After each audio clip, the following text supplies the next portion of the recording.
Librería Buena Prensa presenta.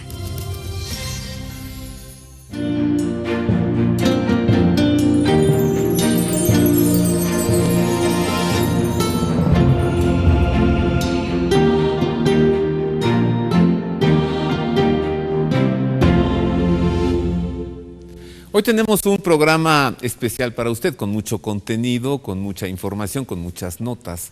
Recordaremos al doctor Joaquín Navarro Valls, quien fuese vocero del Vaticano, vocero del Papa Juan Pablo II, quien recientemente falleció. También bajaremos a las catacumbas de Domitila, conoceremos las estancias de Rafaelo en los apartamentos apostólicos y además le presentaremos el juramento de la Guardia Suiza Pontificia y mucho más hoy en Ver y Creer. Sea usted bienvenido, es un grande gusto saludarle, gracias por estar con nosotros, gracias por acompañarnos.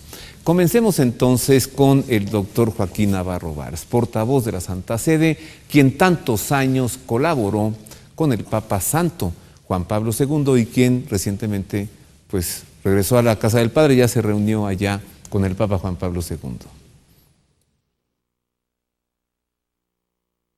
Caminaron juntos durante más de 20 años. Juan Pablo II escribiendo páginas de un pontificado destinado a dejar huella en la historia del mundo y de la Iglesia. Joaquín Navarro Valls interpretando y divulgando de una manera clara y precisa esas huellas, dando una impronta nueva e innovadora a la comunicación vaticana. Lealtad, profesionalidad y don de sí mismo son las tres cualidades que pone de manifiesto Monseñor Mariano Facio, vicario general del Opus Dei, institución a la que Navarro Valls pertenecía como numerario, al celebrar los funerales pocos días después del fallecimiento del ex portavoz vaticano, que sucedió a los 80 años como consecuencia de una enfermedad, estudios de medicina, conocedor de numerosos idiomas, corresponsal y enviado a zonas de guerra del periódico español ABC, presidente de la Asociación de la Prensa Extranjera en Roma, fue precisamente en esta fase cuando Juan Pablo II le llamó a su lado, confiándole por primera vez a un laico el cargo de director de la Sala de Prensa Vaticana y eligiéndole además como portavoz. Una relación construida a lo largo del tiempo en la franqueza y la confianza, en el diálogo sincero, incluso frente a las dudas y los momentos difíciles. Uno hablaba con él y encontraba la solución en unos pocos minutos. Y así se realizaba esa comunicación. Debo añadir, para decirlo todo, que el sistema fue idéntico con Benedicto XVI en sus primeros 2 años de pontificado cuando le acompañé. También era de una cordialidad extraordinaria cuando pasaba algo. Le decía, Santo Padre, ¿acaso esto? Sí, vamos a hacerlo así. Era un tipo de colaboración estupenda que obviamente la gente recibía con gran alegría y con gran interés.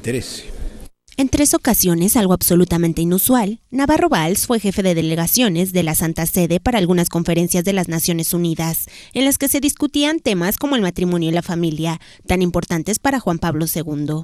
Un hombre completamente dedicado a su servicio, capaz de mantener relaciones con los poderosos de la tierra y preciso para preparar los viajes más difíciles del Papa polaco, como el de Cuba en 1998. Con los años, su relación con Wojtyła se hizo cada vez más familiar, como demuestra su sincera emoción en la Sala de Prensa Vaticana durante las últimas horas de vida de Juan Pablo II. Pienso que no existe ningún interés por mis sentimientos en este momento. Ciertamente, es una imagen que no había visto antes de estos 26 años. El Papa está lúcido, extraordinariamente sereno, con la lógica relativa dificultad para respirar. Es una imagen nueva. Nueva como la imagen de sí mismo que Navarro Valls entregó entonces a los periodistas, un hombre que estaba perdiendo a su amigo. A menudo había contado, tenía que esperar porque se estaba confesando, o porque rezaba teniendo en la mano trocitos de papel que contenían las peticiones procedentes de todos los lugares de la tierra, los dolores del mundo. De verdad que aprendí mucho de él en el respeto de la persona humana, donde él veía la imagen de Dios. Y este respeto es algo que después de haber vivido junto a él no puedes olvidar nunca, nunca. Gracias, Juan Pablo II, por el excelente trabajo que con la ayuda de Dios hiciste de tu vida. El doctor Joaquín Navarro Valls, miembro del Opus Dei, quien tantos años sirvió a la sede apostólica y al Papa, también al inicio del pontificado del Papa Benedicto XVI, ya lo escuchó usted, los primeros 2 años. Le sucedió en el cargo el padre Federico Lombardi, a quien le sucedió el actual director de la Sala de Prensa de la Santa Sede, Greg Burke. Bueno, avancemos, queridos amigos, en Más de Ver y Creer. Vamos a conocer al ejército más pequeño del mundo. Bueno, ya lo conocemos, vamos a recordarlo, la Guardia Suiza Pontificia. Recientemente prestaron juramento 30 nuevos cadetes junto con su comandante. Es una fórmula especial la del juramento, están al servicio del Papa. Es el ejército más pequeño del mundo, sí, pero tienen a su cargo la seguridad de la vida y la integridad del romano pontífice. Mire usted, ¿cómo es el juramento de los nuevos guardias suizos pontificios?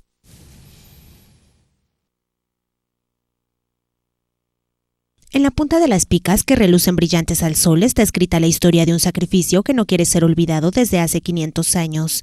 Pero la sangre de aquel heroísmo se limpió de las corazas para permanecer en la memoria.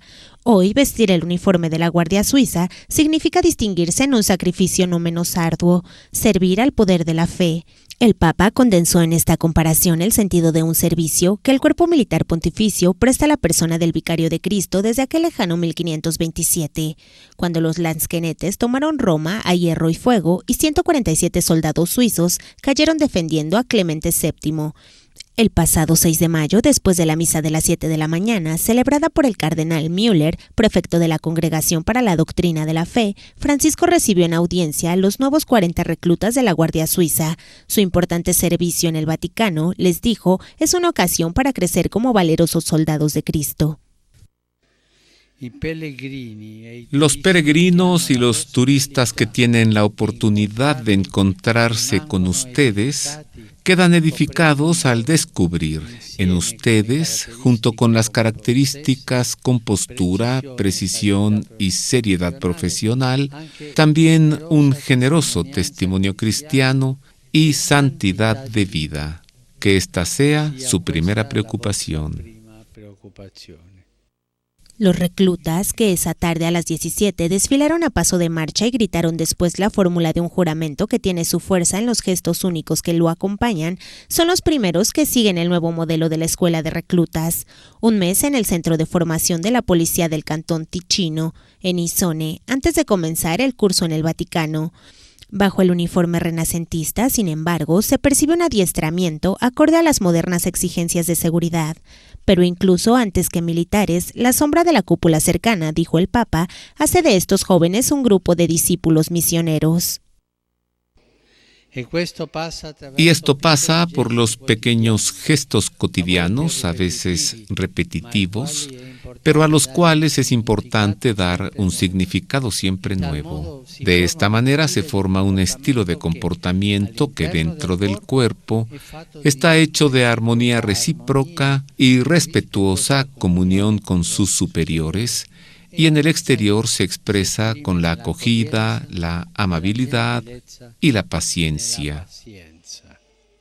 Las autoridades suizas y de los cantones, entre ellos la presidenta de la Confederación, Doris Laufard, y numerosos obispos del país, participaron en distintos momentos del día hasta la ceremonia de juramento en el patio de San Dámaso. Deseo, concluyó el Papa Francisco, que también puedan valorar esta etapa de su vida para utilizar algunas de las numerosas posibilidades de crecimiento espiritual y cultura que Roma les ofrece. Sí, esto es algo muy interesante. Recorrer Roma siguiendo las huellas dejadas por los numerosos santos y santas que han vivido en esta ciudad.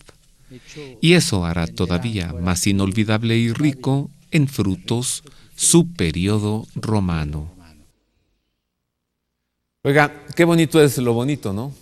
Poder ver esas imágenes, la Guardia Suiza Pontificia con su uniforme de gala, con sus corazas y los cascos y los alabardos, ¿no? Bueno, además la expresión, las manos durante el juramento, una mano tomando la bandera de la Santa Sede y la otra así, mostrando las tres divinas personas, Dios Trino y Uno, el Padre, el Hijo, el Espíritu Santo, y las dos naturalezas de Cristo, divina y humana, y pronuncia el juramento. Siempre atentos, siempre amables, siempre dispuestos, la Guardia Suiza Pontificia, el ejército más pequeño del mundo. Avancemos, a ver, vamos hasta la ciudad de Roma otra vez. Hay una calle que se llama la Vía Adriatina. Por debajo se extiende 12 kilómetros las catacumbas de Domitila. 12 kilómetros, además, en 4 niveles, porque allí sepultaban a sus muertos, algunos paganos, otros cristianos, ya con el paso de los años y de los siglos. Así que un nivel, después otro, 3, 4 niveles. Es una ciudad de muertos prácticamente, ¿no? 12 kilómetros debajo de la Vía Adriatina. ¿Las quiere conocer? Vamos a Roma. Bueno, pero antes, por televisión, estas son las catacumbas de Domitila. Es uno de los conjuntos de catacumbas más intrincados de la capital. 12 kilómetros de galerías que se extienden en 4 niveles. Se trata de la inmensa área de cementerio de Domitila en la Vía Ardeatiana, que toma su nombre de una matrona romana de la dinastía de los Flavios. Desde hace casi 30 años, la Pontificia Comisión de Arqueología Sacra restaura sus tesoros, lápidas, sarcófagos y frescos, testimonios preciosos de cómo la ciudad eterna acogió el amanecer de la fe en Cristo. El 30 de mayo en la Basílica Semi-Subterránea de la Catacumba, antiguo lugar de peregrinación dedicado a la memoria de los santos Nereo y Aquileo, fueron presentados los resultados de las restauraciones llevadas a cabo desde 1993 hasta hoy.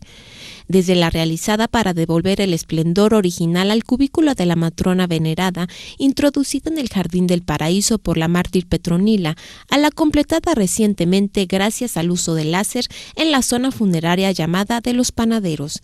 Este es uno de los lugares más ricos en frescos de toda la catacumba de Domitila, como nos explica Fabiano Visconti, superintendente de la Pontificia Comisión de Arqueología Sacra.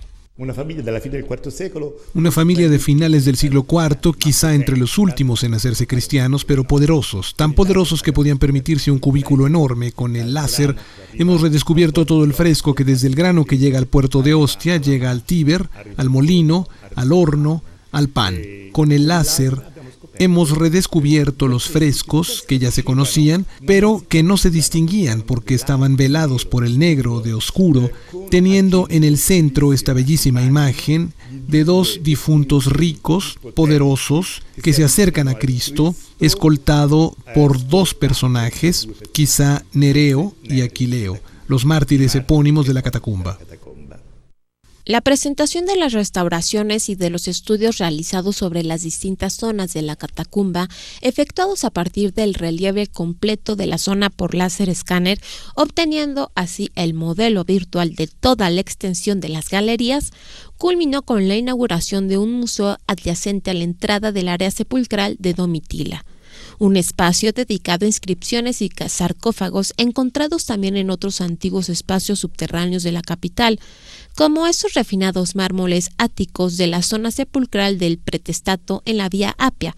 El mito y la vida cotidiana se entrecruzan en un recorrido expositivo en el que las leyendas que narró Homero dialogan con las alegrías, las esperanzas y las fatigas de los hombres que vivieron hace casi 2000 años. En este museo podrán ver banqueros, pastores, criadores de caballos. Hay también un cucumius, cuyo oficio era el de capsarius, esto es guardarropa de las termas de Caracalla, y lo hemos encontrado en el subterráneo de Domitila.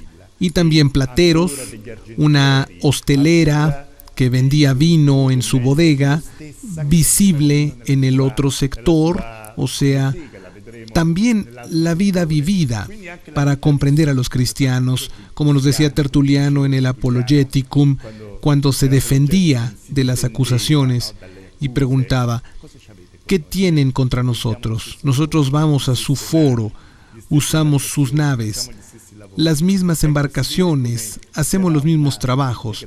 Y aquí se ve la presencia de una pregunta, de una interacción entre paganos y cristianos, también en las catacumbas, que era el lugar designado para la muerte.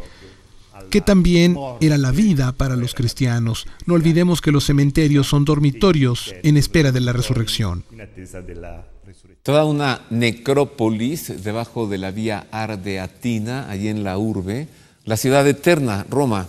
Hagamos una pausa, queridos amigos, es breve, volvemos así, súbito, para mostrarle las estancias de Raffaello y conocer más de este gran artista y pintor del Cinquecento, Raffaello Sanzio. Hoy este programa presentándole a usted arte y cultura en el Vaticano. Vuelvo con esto y con más.